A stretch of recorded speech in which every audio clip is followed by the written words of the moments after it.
Thanks, Jared. Well, good news for 5-month-old Lincoln Shumbera and his family. He is back home after spending the past week at Dell Children's Hospital in Austin.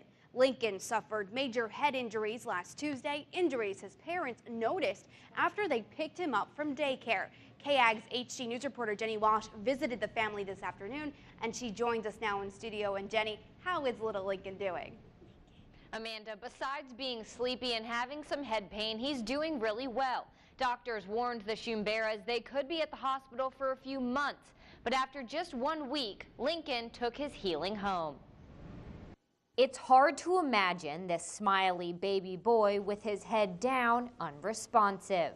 But that's how Lincoln Shumbera's parents would describe him a week ago. As soon as he wakes up, he just looks up and smiles at whoever is standing nearby.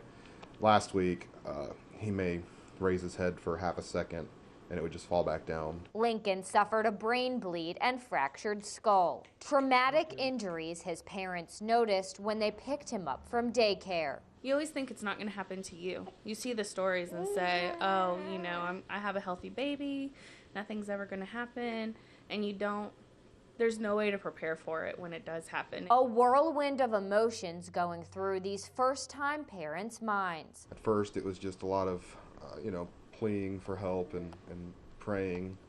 And as he progressed, trying to be optimistic and yet not get our hopes too up yet. But now, Kristen and Brad have more reason to be hopeful for Lincoln's full recovery. Lincoln is already back to enjoying some of his favorite things at home, like playing in his exerciser. And while Lincoln's recovery is the Shumbera's first priority, healing as a family is just as important. We recognize that something's happened to him, but we've also gone through a trauma ourselves, and so it's kind of emotionally recovering and getting Lincoln and everyone else in his life back to smiling. It will take at least 6 weeks for Lincoln's skull fracture to heal. In the meantime, he will have follow-up doctor's appointments both in Austin and in town. As for returning back to work and finding Lincoln another caregiver, the Shumberas say that's not yet on their radar. Amanda?